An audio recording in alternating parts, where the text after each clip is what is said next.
मेरे प्यारे देशवासियों, नमस्कार।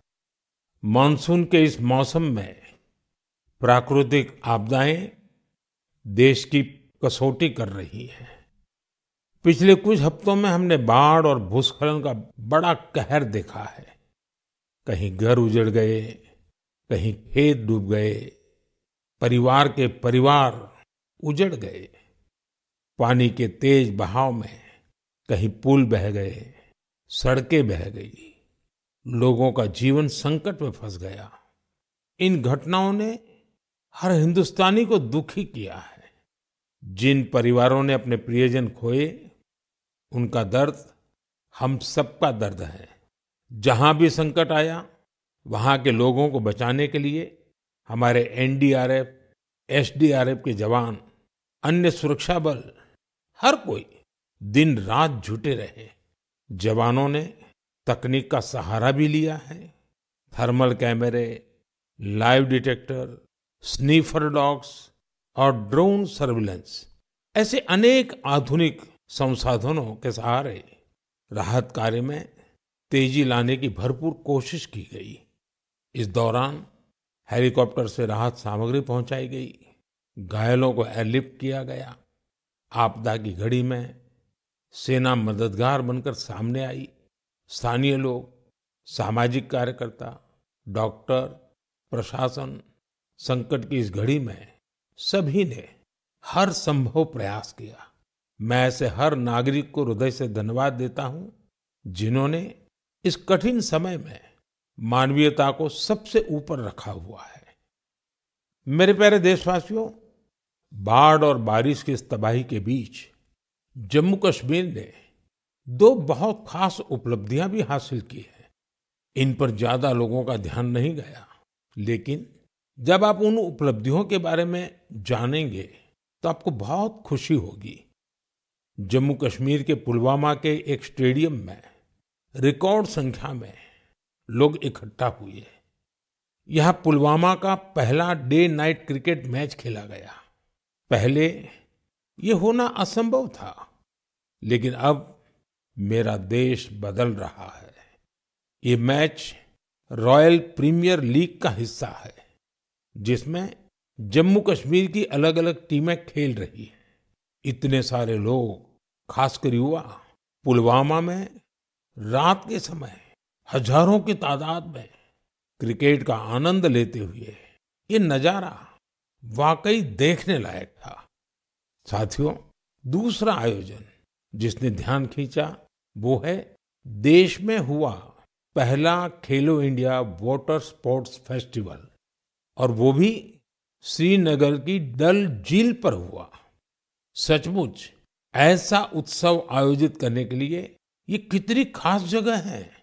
इसका उद्देश्य है जम्मू कश्मीर में वाटर स्पोर्ट्स को और लोकप्रिय बनाना। इसमें पूरे भारत से 800 से अधिक एथलीट्स ने हिस्सा लिया। महिला एथलीट्स भी पीछे नहीं रही, उनकी भागीदारी भी लगभग पुरुषों के बराबर थी। मैं उन सभी खिलाड़ियों को बधाई देना चाहता हूं जिन्होंने इसमें भाग लिया। विशेष बधाई मध्य प्रदेश को, जिसने सबसे ज्यादा मेडल जीते। उसके बाद हरियाणा और उड़ीसा का स्थान रहा। जम्मू कश्मीर की सरकार और वहां की जनता की आत्मीयता और मेहमान नवाजी की मैं भूरी भूरी प्रशंसा करता हूं। साथियों, इस आयोजन से जुड़े अनुभव को आप तक पहुंचाने के लिए मैंने सोचा है कैसे दो खिलाड़ियों से भी बात करूं जिन्होंने इसमें हिस्सा लिया। उनमें से एक है ओडिशा की रश्मिता साहू और दूसरे हैं श्रीनगर के मोहसिन अली। आइए सुनते हैं वो क्या कहते हैं। रश्मिता जी, नमस्ते। नमस्ते सर। जय जगन्नाथ। जय जगन्नाथ सर। रश्मिता जी, सबसे पहले तो आपको खेल जगत में सफलता के लिए बहुत बहुत बधाई। Thank you sir.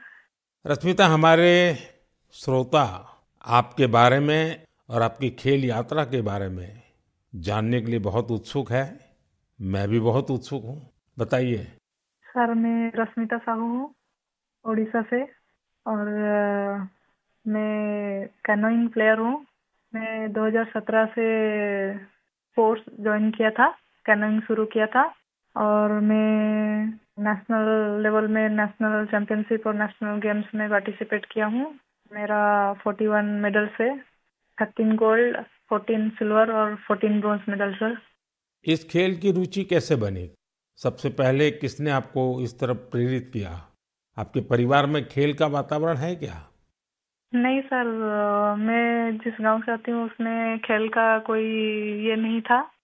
तो इधर नदी में बोटिंग हो रहा था तो ऐसे स्विमिंग के लिए गया था। तो ऐसे मैं और मेरा दोस्त लोग ऐसे स्विमिंग कर रहा था तो एक बोट गया है कैनोइंग काइकिंग का। तो मेरे को उसके बारे में कुछ पता नहीं था। तो मैंने मेरा दोस्त को पूछा ये क्या है।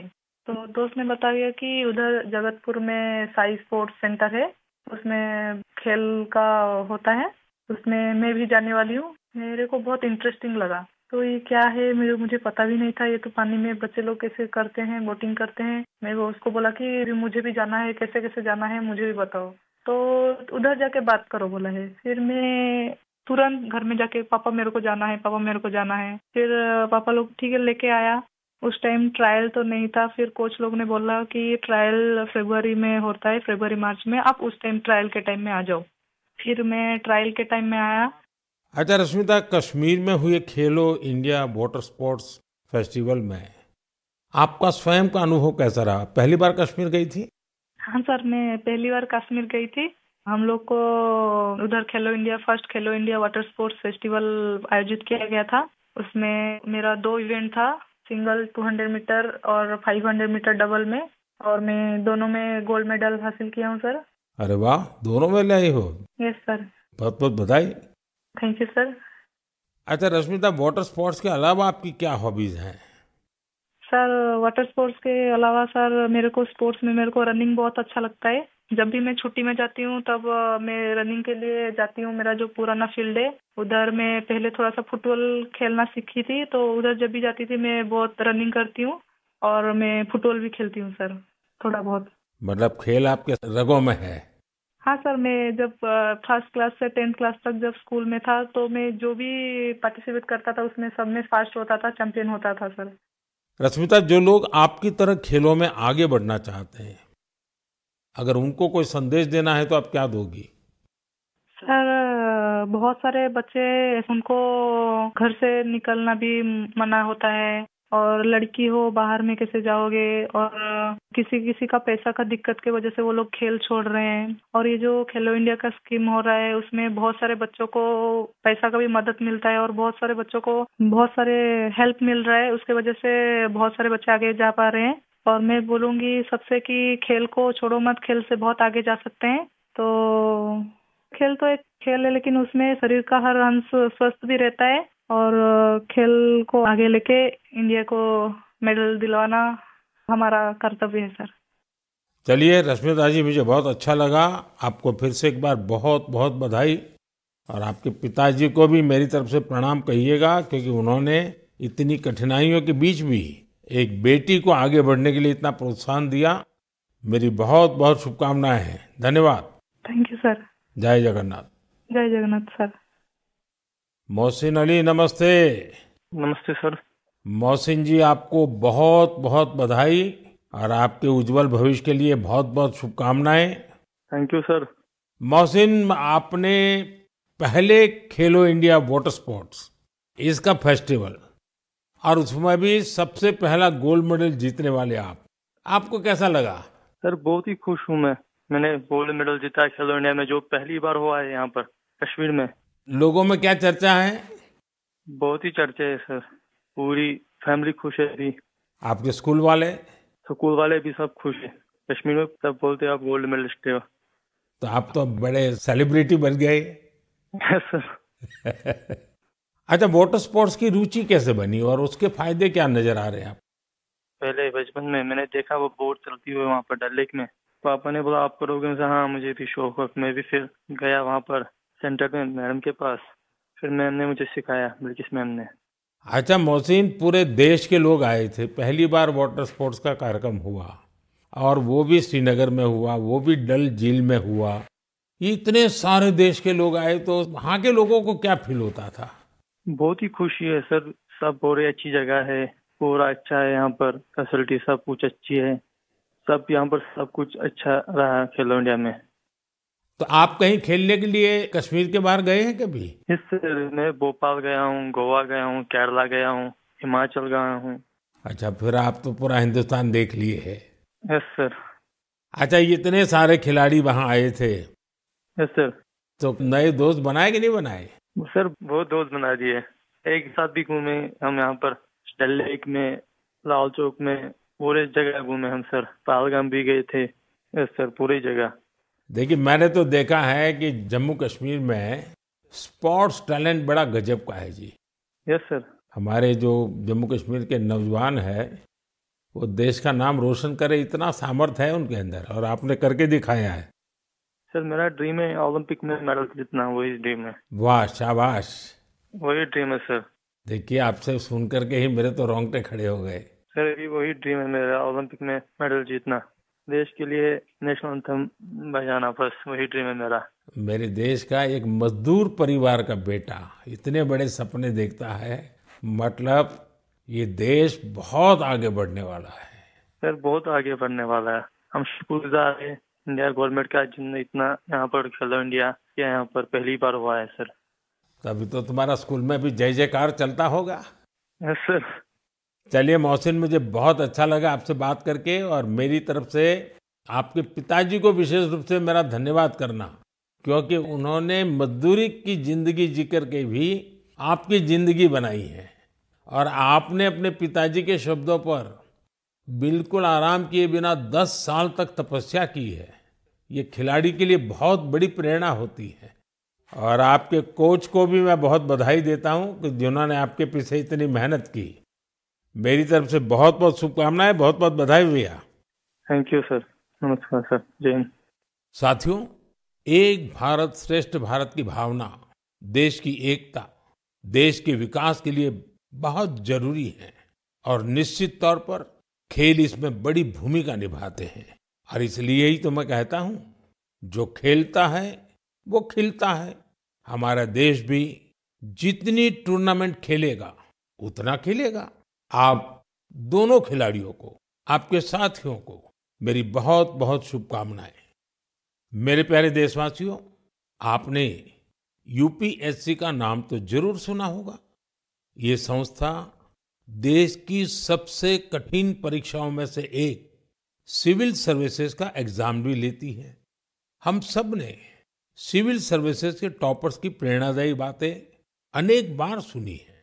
ये नौजवान कठिन परिस्थितियों में पढ़ाई के बाद अपनी मेहनत से इस सर्विस में जगह पाते हैं। लेकिन साथियों, यूपीएससी की परीक्षा की एक सच्चाई और भी है। हजारों ऐसे उम्मीदवार भी होते हैं जो बेहद काबिल होते हैं, उनकी मेहनत भी किसी से कम नहीं होती, पर मामूली अंतर से वो अंतिम सूची तक नहीं पहुंच पाते। इन उम्मीदवारों को दूसरी परीक्षाओं के लिए नए सिरे से तैयारी करनी पड़ती है। इसमें उनका समय और पैसा दोनों खर्च होता था।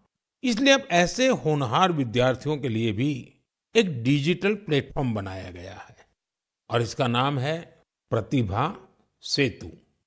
प्रतिभा सेतु में उन उम्मीदवारों का डेटा रखा गया है जिन्होंने यूपीएससी की अलग अलग परीक्षाओं के सभी चरण पास किए, लेकिन अंतिम मेरिट लिस्ट में उनका नाम नहीं आ पाया। इस पोर्टल पर 10,000 से ज्यादा ऐसे होनहार युवाओं का डेटा बैंक मौजूद है।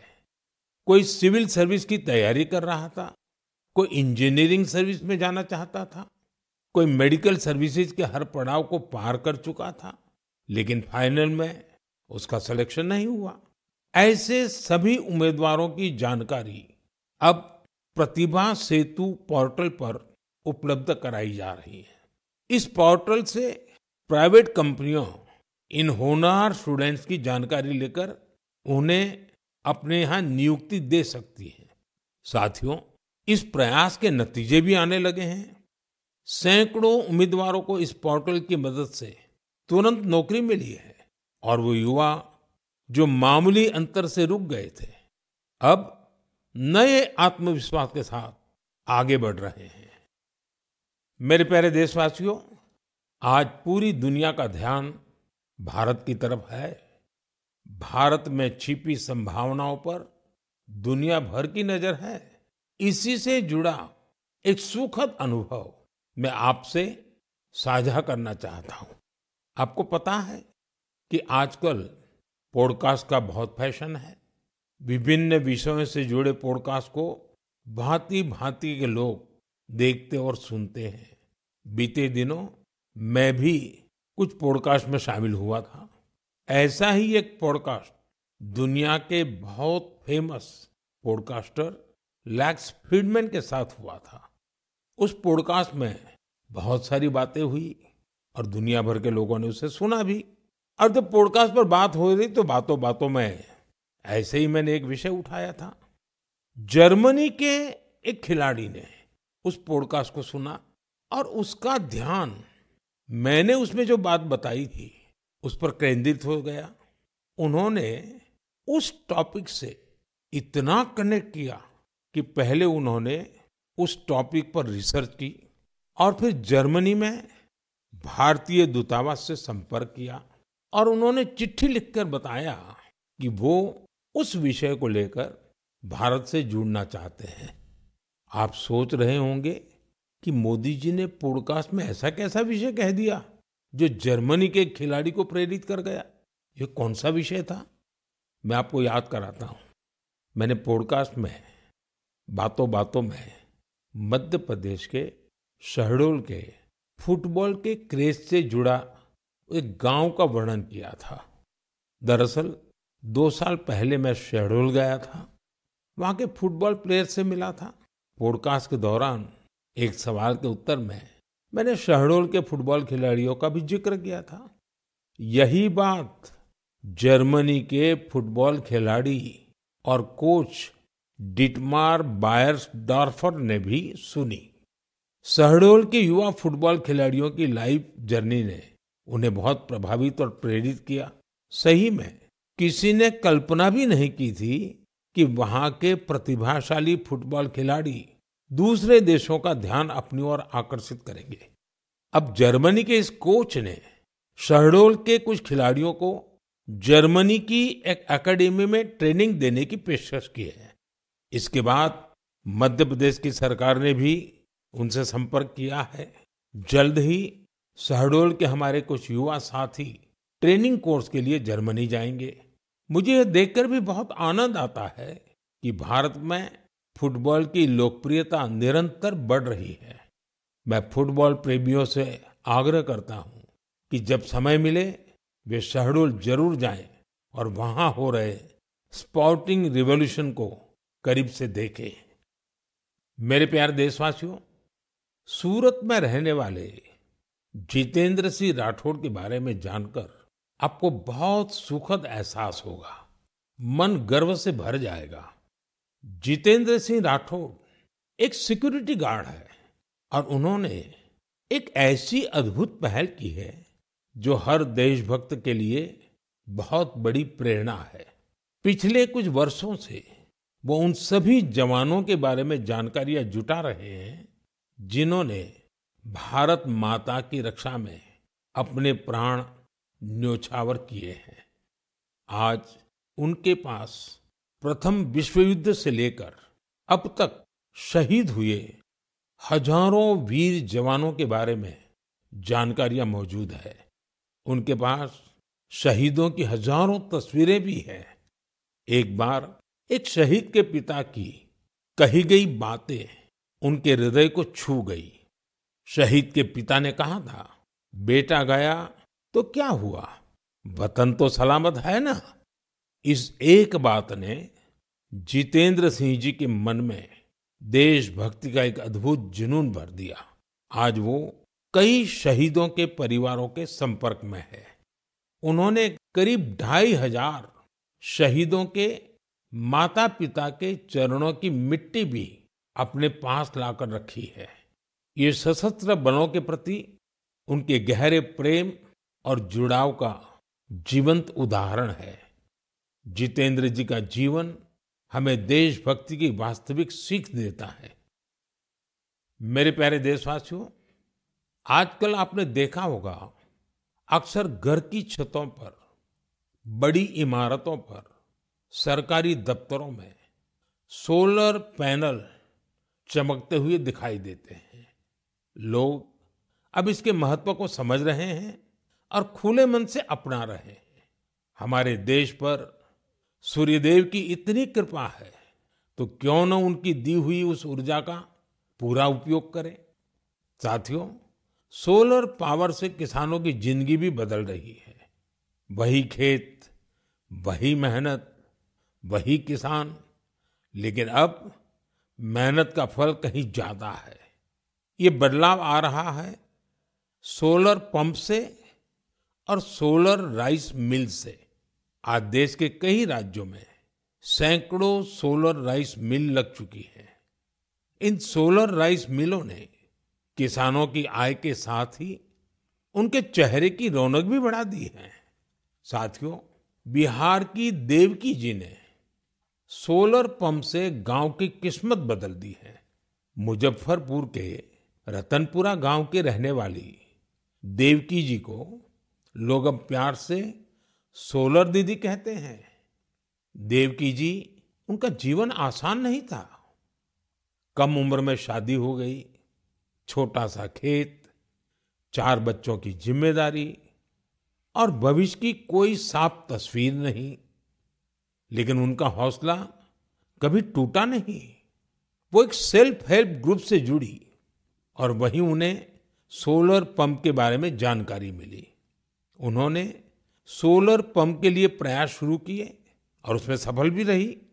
सोलर दीदी के सोलर पंप ने इसके बाद जैसे गांव की तस्वीर ही बदल दी। जहां पहले कुछ एकड़ में जमीन की सिंचाई हो पाती थी, अब सोलर दीदी के सोलर पंप से 40 एकड़ से ज्यादा क्षेत्र में पानी पहुंच रहा है। सोलर दीदी के इस अभियान में गांव के दूसरे किसान भी जुड़ गए हैं। उनकी फसलें हरी भरी होने लगी हैं, आमदनी बढ़ने लगी। साथियों, पहले देवकी जी की जिंदगी 4 दीवारी के भीतर सिमटी हुई थी, लेकिन आज वो पूरे आत्मविश्वास से अपना काम कर रही है। सोलर दीदी बनकर पैसे कमा रही है और सबसे दिलचस्प बात की, वो क्षेत्र के किसानों से यूपीआई के जरिए पेमेंट लेती है। अब पूरे गांव में उन्हें बहुत सम्मान से देखा जाता है। उनकी मेहनत और दूरदर्शिता ने दिखा दिया है कि सौर ऊर्जा सिर्फ बिजली का साधन नहीं है, बल्कि ये गांव-गांव में नई रोशनी लाने वाली एक नई शक्ति भी है। मेरे प्यारे देशवासियों, 15 सितंबर को भारत के महान इंजीनियर मोक्षगुंडम विश्वेश्वरैया जी का जन्मदिन होता है। उस दिन को हम इंजीनियर्स डे के रूप में मनाते हैं। इंजीनियर सिर्फ मशीन नहीं बनाते, वे सपनों को हकीकत में बदल देने वाले कर्मयोगी होते हैं। मैं भारत के हर इंजीनियर की सराहना करता हूं, उन्हें अपनी शुभकामनाएं देता हूं। साथियों, सितंबर में ही भगवान विश्वकर्मा की पूजा का पवित्र अवसर भी आने वाला है। 17 सितंबर को विश्वकर्मा जयंती है। ये दिन हमारे उन विश्वकर्मा बंधुओं को भी समर्पित है जो पारंपरिक शिल्प, कौशल और ज्ञान विज्ञान को अनवरत एक पीढ़ी से दूसरी पीढ़ी तक पहुंचा रहे हैं। हमारे सुतार, लोहार, सोनार, कुम्हार, मूर्तिकार, बढ़ई मिस्त्री हमेशा से भारत की समृद्धि की बुनियाद रहे हैं। हमारे इन विश्वकर्मा बंधुओं की मदद के लिए ही सरकार ने विश्वकर्मा योजना भी चलाई है। साथियों, अब मैं आपको एक ऑडियो रिकॉर्डिंग सुनाना चाहता हूं। तो ये जो मानपत्र में आपने लिखा है, ये स्टेटों के बारे में मैंने जो कुछ किया या हैदराबाद के बारे में हमारी गवर्नमेंट ने जो कुछ किया, ठीक है किया, लेकिन आप जानते हैं कि हैदराबाद का किस्सा इस तरह से हमने किया, उसमें कितनी मुसीबत सब स्टेटों के साथ, सब प्रिंसेस के साथ हमने वायदा दिया था कि भाई कोई प्रिंस का, कोई राजा का हम अलग फैसला नहीं करेंगे, सबका एक ही साथ, जैसे सबका होता है ऐसा उनका भी। लेकिन उनके लिए हमने वहां तक अलग समझौता किया। साथियों, ये आवाज लौह पुरुष सरदार वल्लभ भाई पटेल की है। हैदराबाद की घटनाओं पर उनके स्वर में जो पीड़ा है, उसे आप महसूस कर सकते हैं। अगले महीने सितंबर में हम हैदराबाद लिबरेशन डे भी मनाएंगे। ये वही महीना है जब हम उन सभी वीरों के साहस को याद करते हैं जिन्होंने ऑपरेशन पोलो में हिस्सा लिया था। आप सबको मालूम है कि जब अगस्त 1947 में भारत को आजादी मिली तो हैदराबाद अलग ही स्थिति में था। निजाम और रजाकारों के अत्याचार दिन ब दिन बढ़ते जा रहे थे। तिरंगा फहराने या वंदे मातरम कहने पर भी मौत के घाट उतार दिया जाता था। महिलाओं और गरीबों पर अत्याचार किए जाते थे। उस समय बाबा साहब आम्बेडकर ने भी चेतावनी दी थी कि ये समस्या बहुत बड़ी बनती जा रही है। आखिरकार सरदार पटेल ने मामले को अपने हाथ में लिया। उन्होंने सरकार को ऑपरेशन पोलो शुरू करने के लिए तैयार किया। रिकॉर्ड समय में हमारी सेनाओं ने हैदराबाद को निजाम की तानाशाही से आजाद कराया और उसे भारत का हिस्सा बनाया। पूरे देश ने इस सफलता का उत्सव मनाया। मेरे प्यारे देशवासियों, आप दुनिया के किसी भी कोने में चले जाएं, वहां आपको भारतीय संस्कृति का प्रभाव देखने को जरूर मिलेगा। और ये प्रभाव केवल दुनिया के बड़े शहरों तक सीमित नहीं है, बल्कि इसे छोटे छोटे शहरों में भी देखा जा सकता है। इटली के एक छोटे से शहर कैंप रोतोंडो में ऐसा ही देखने को मिला है। यहाँ महर्षि वाल्मीकि जी की प्रतिमा का अनावरण किया गया। इस कार्यक्रम में वहाँ के स्थानीय मेयर सहित क्षेत्र के अनेक अहम व्यक्ति भी शामिल हुए। कैंप रोतोंडो में रहने वाले भारतीय मूल के लोग महर्षि वाल्मीकि जी की प्रतिमा लगने से बहुत खुश हैं। महर्षि वाल्मीकि के संदेश हम सभी को बहुत प्रेरित करते हैं। साथियों, इस महीने की शुरुआत में कनाडा के मिसिसागा में प्रभु श्री राम की 51 फीट ऊंची प्रतिमा का भी अनावरण किया गया है। इस आयोजन को लेकर लोगों में बहुत उत्साह था। सोशल मीडिया पर प्रभु श्री राम की भव्य प्रतिमा के वीडियोज खूब शेयर किए गए। साथियों, रामायण और भारतीय संस्कृति के प्रति ये प्रेम अब दुनिया के हर कोने में पहुंच रहा है। रूस में एक मशहूर स्थान है व्लादिवोस्तोक। बहुत से लोग इसको ऐसी जगह के रूप में जानते हैं जहां सर्दियों में तापमान -20 से -30 डिग्री सेल्सियस तक गिर जाता है। इस महीने व्लादिवोस्तोक में एक अनूठी प्रदर्शनी लगी। इसमें रूसी बच्चों द्वारा रामायण की अलग अलग थीम पर बनाई गई पेंटिंग्स को भी शोकेस किया गया। यहाँ पर एक कंपटीशन का भी आयोजन हुआ। दुनिया के अलग अलग हिस्सों में भारतीय संस्कृति के प्रति बढ़ती जागरूकता देखकर वाकई बहुत प्रसन्नता होती है।